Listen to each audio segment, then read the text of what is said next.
You'll always need me, Ethan. You'd be nothing without me. That's what she said, loud enough for the entire table to hear, her glass raised like she'd already won something I didn't know we were playing for, and the worst part wasn't the words, it was the laughter that followed, sharp, easy, comfortable, like everyone in that room had already agreed on who I was before I even sat down, and I remember the exact second something inside me went quiet, not angry, not broken, just done. Like a switch flipped, and the noise stopped mattering, and I leaned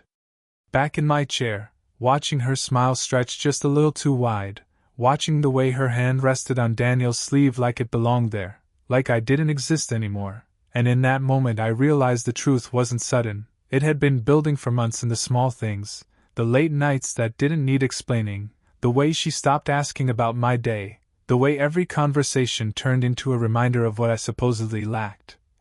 Money, status, relevance, like I was a problem she had already solved but hadn't bothered to remove yet, and I let it all play out because I needed to see how far it would go, how deep the disrespect ran, because betrayal doesn't always arrive as a confession, sometimes it's quieter, colder, hidden in plain sight until it becomes impossible to ignore, and sitting there in that overpriced restaurant, under lights that made everything look polished and perfect. I finally saw the shape of it, the toxic pattern, the control, the unspoken assumption that I would always stay exactly where she left me, dependent, predictable, safe, and that's when I checked my watch, not because I cared about the time, but because I had already made a decision hours earlier, a decision she would never see coming, and when she leaned closer, her voice dropping just enough to sound intimate, like she was doing me a favor by speaking softly, she said it again, slower this time. You need me, Ethan. And I nodded once, calm, steady, the way you do when you've already stepped out of a situation in your mind long before your body follows, and I said, you might want to remember you said that. Because what she didn't know, what no one at that table knew, was that everything they thought I depended on her for had already been removed, every account, every connection, every piece of leverage quietly shifted out of reach while they were busy laughing, and as the waiter refilled her glass and Daniel leaned in like he belonged in my seat, I realized this wasn't the moment I lost anything. This was the moment they did, they just didn't feel it yet. And the silence inside me felt heavier than anything they could throw at me, because once you see the game clearly, you stop reacting and start moving, and I had already taken my first step out the door long before she ever finished her sentence. I did not leave that night in a rush, and that was the part that mattered most, because desperation leaves fingerprints and I was done leaving any trace of emotion behind, so I paid the bill without looking at her, nodded politely to people who had just laughed at me, and walked out into the cold air like it was any other evening, but it was not, because by the time I reached my car, everything that tied me to her version of reality was already gone, accounts rerouted, access revoked, ownership restructured in ways she had never bothered to understand when she thought I was just getting by. And as I drove through streets that suddenly felt quieter than they had in years, I realized how much of my life had been shaped by someone who believed I would never change the script, and the truth is, I had been watching for a long time, long enough to see the pattern repeat itself, the subtle digs, the calculated distance, the way Daniel appeared more often not by accident but by design, like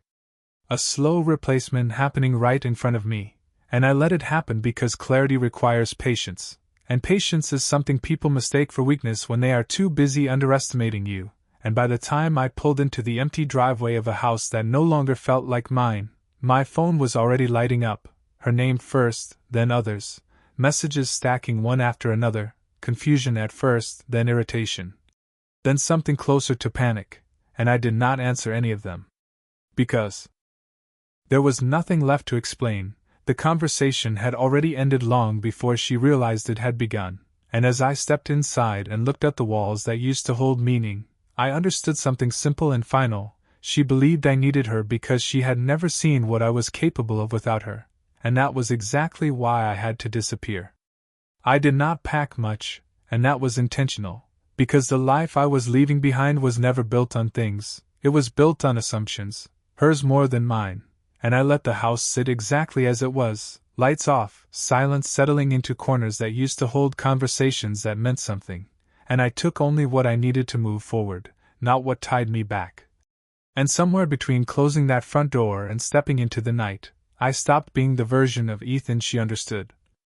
Because the man she thought she controlled was already gone, and the one walking away was someone she had never actually taken the time to know. And as I drove, I thought about the years that led to this moment, not with regret but with clarity. Because hindsight does not lie, it sharpens everything. The first time she dismissed my work as temporary, the first time she introduced me without mentioning what I had built. The quiet shift when respect turned into tolerance, and tolerance into something colder, something transactional, like I was a placeholder in a life she had already outgrown. And Daniel was not the beginning of that change, he was just the most visible symptom of something that had been evolving behind closed doors. And I realized that night that betrayal is rarely loud at first, it grows in comfort, in routine, in the belief that the other person will never question the narrative being handed to them. And I had questioned it, not out loud, not in ways that sparked arguments, but in the quiet spaces where truth has time to surface. And in those spaces I had been preparing, learning, restructuring everything she thought she understood about our lives, and by the time she noticed the shift, it was already complete, because while she was building a version of the future that did not include me, I was building one that did not require her, and that difference is what changes everything. And when my phone lit up again, this time with a message that read, "Where are you and why are my accounts not working?" I did not feel anger. I did not feel satisfaction. I felt something far more stable, something grounded, like balance had finally returned after years of leaning in the wrong direction, and I kept driving. Past familiar streets that no longer held any weight, toward a place she did not know existed, an office under a different name, a structure she had never asked about because she never believed she needed to, and that was the part she misunderstood the most, not my silence, not my patience, but my capability, because while she was busy proving I needed her, I had been quietly proving that I never did, and as the city lights faded behind me and the road opened into something wider, something unknown, I realized this was not an escape, it was a reset, a deliberate move into a life where I was no longer reacting to someone else's expectations, and somewhere in that realization, the last piece of hesitation disappeared, because once you step fully into that kind of clarity, there is no going back, only forward, and she was about to learn that the hard way, not through confrontation, not through arguments, but through absence, through the kind of silence that forces people to face what they never thought they could lose. And by the time she understood what was happening, I would already be untouchable.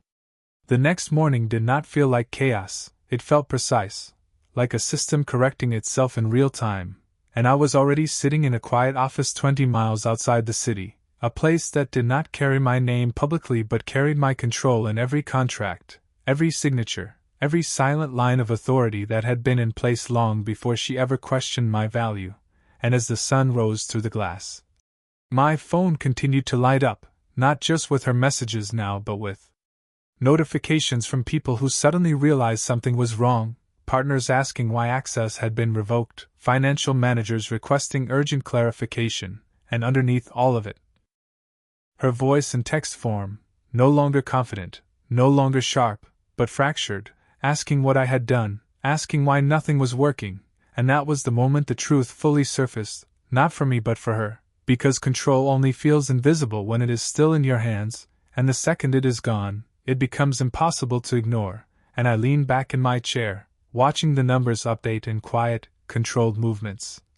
Every asset secured, every pathway she relied on rerouted beyond her reach, and there was no rush in it, no dramatic reveal, just a steady unfolding of reality that had been written long before she ever raised that glass and spoke those words. And I thought about how easily people confuse presence with power, how she believed that because I stayed, because I tolerated, because I did not correct her assumptions, that I was somehow limited by them, when in truth I was simply choosing when to act. And now that moment had passed, and she was finally standing in the version of reality she had created, except this time, she did not control it, and as another message came through, shorter now, almost desperate, I placed the phone face down on the desk, not out of anger but because there was nothing left in that conversation for me. And for the first time in a long time, the silence did not feel heavy, it felt earned. By noon, the story had already started to spread, not publicly yet but in the quiet channels where influence actually moves, the kind of calls that begin with careful wording and end with undeniable conclusions, and I could picture her standing somewhere between confusion and disbelief, trying to piece together what was happening without understanding that there was no single moment to trace it back to. No one decision she could undo, because everything had been set in motion long before she ever questioned the foundation she stood on, and that was always the difference between reaction and design. She reacted to what she felt, I moved based on what I knew, and knowledge does not rush, it builds, it waits, it positions itself until the outcome becomes inevitable, and as reports came in one by one, confirming what I had already expected, I saw the full structure clearly. Every dependency she had leaned on was never truly hers, it was access, not ownership, and access can be removed without warning, without noise, without the kind of confrontation people expect when something collapses, and that was the part that unsettles people the most, not the loss itself but how quietly it happens. How one moment everything feels stable and the next it is gone without explanation. And when my assistant stepped into the room and placed a folder on the desk, I did not need to open it to know what it contained, the final confirmations, the signatures, the transfers fully executed, and with it, the last illusion of control she believed she had, and I sat there for a moment, not celebrating, not reflecting, just acknowledging the simplicity of it all, because in the end, there was no dramatic revenge, no confrontation. Just a shift in reality that she was not prepared to face, and somewhere across the city, I knew her phone was still lighting up, her voice probably sharper now, asking questions no one could answer for her, because the answer was never in what I did that morning, it was in everything I had already done before she ever realized I was no longer playing the role she assigned me.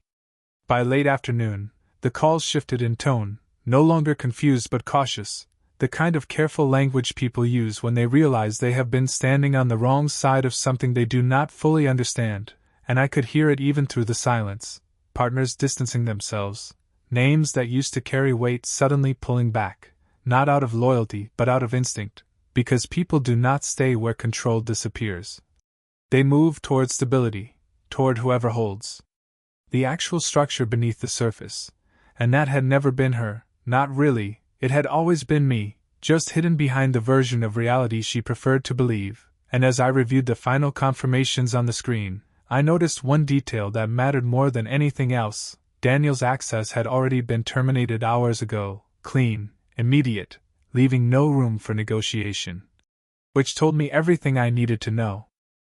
about how fragile their arrangement had been, because what looks like power from the outside often depends on someone else holding the keys, and once those keys are gone, the illusion collapses faster than anyone expects, and I imagined the moment she realized that, standing there with no leverage, no backup, no one stepping in to fix what she assumed could never break, and for the first time,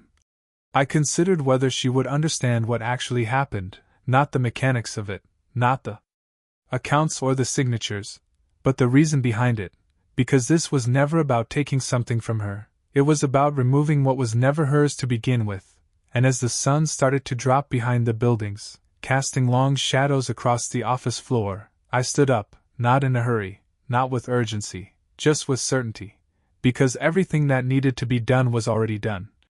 And whatever came next would not be about control or reaction, it would be about presence, about stepping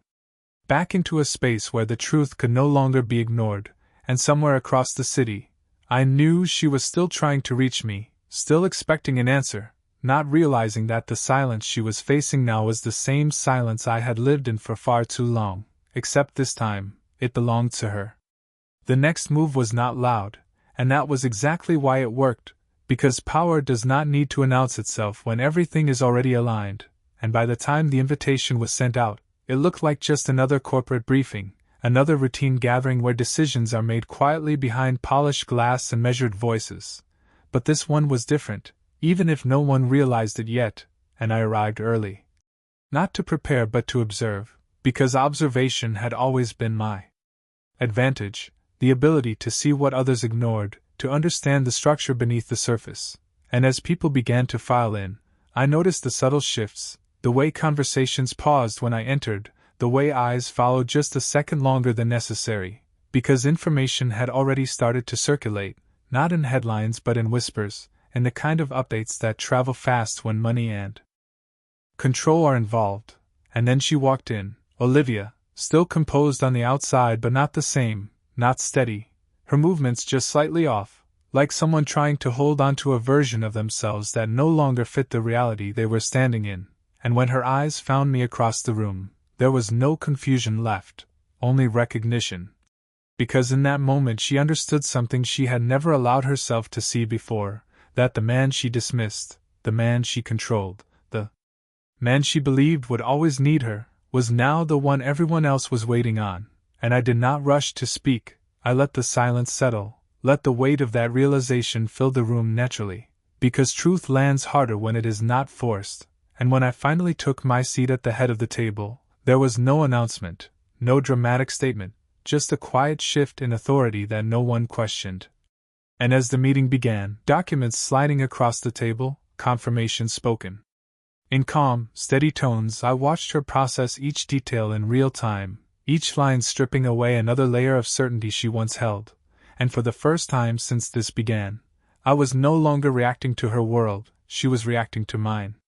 The room did not erupt, it tightened, like everyone could feel something shifting but no one wanted to be the first to acknowledge it, and Olivia sat there, shoulders squared, trying to maintain control through posture alone. But control does not come from how you sit, it comes from what you hold, and she was starting to realize she was holding nothing, and as each document was reviewed, each confirmation spoken out loud in calm,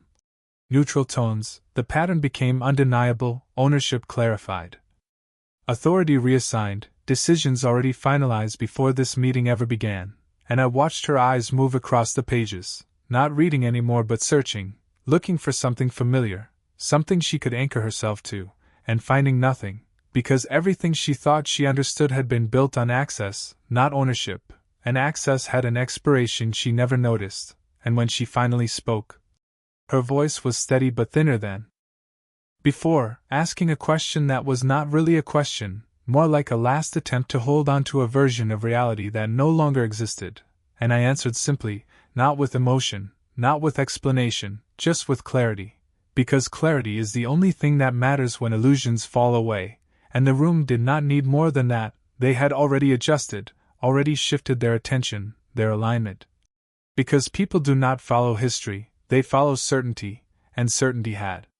already moved, and as the meeting came to a close, chairs sliding back, quiet conversations beginning again, I remained seated for a moment longer, not out of hesitation but because I understood the weight of silence better than anyone else in that room, and when I finally stood, there was no need to look at her, no need to confirm what had already been decided, because the outcome was no longer something being negotiated. It was something being accepted, and as I walked past her, I could feel the moment settle into place, not as an ending, but as a realization she would not be able to undo. She did not follow me immediately, and that was the part that said everything, because people only chase when they believe something can still be fixed, and deep down she already understood that this was not something she could argue her way out of, not something she could charm or control or redirect like she always had before, and I stepped out into a hallway where the noise of the room faded behind me, replaced by a quiet that felt familiar. The same kind of quiet I had lived in for years. Except now it did not belong to me, and a few seconds later I heard her heels against the floor, quicker this time, less composed, and when she called my name it was not sharp anymore, not confident, it carried something else, something closer to disbelief, like she was still trying to reconcile the version of me she thought she knew with the one standing in front of her now, and I stopped but I did not turn right away. Not out of hesitation but because I wanted that moment to settle, the distance between who I had been and who I was now, and when I finally faced her, there were no accusations left. No anger, just a question she could not fully form, and I realized then that this was never about proving her wrong, it was about removing the illusion she built around me, and once that illusion was gone, there was nothing left for her to stand on, and she asked quietly, almost carefully, "How long?" And I answered just as calmly, "Long enough to know exactly who you thought I was." And the silence that followed was heavier than anything she had said before, because truth does not need volume to land, and I stepped past her without waiting for a response, because there was nothing left to exchange, no closure to negotiate, no explanation required, and as I walked toward the exit, I understood something with complete certainty. She had not lost me in that moment, she had lost me a long time ago, she just did not realize it until now, and by the time the door closed behind me. Whatever connection we once had was no longer something that could be reached, not because I took it away, but because I had finally stepped beyond it.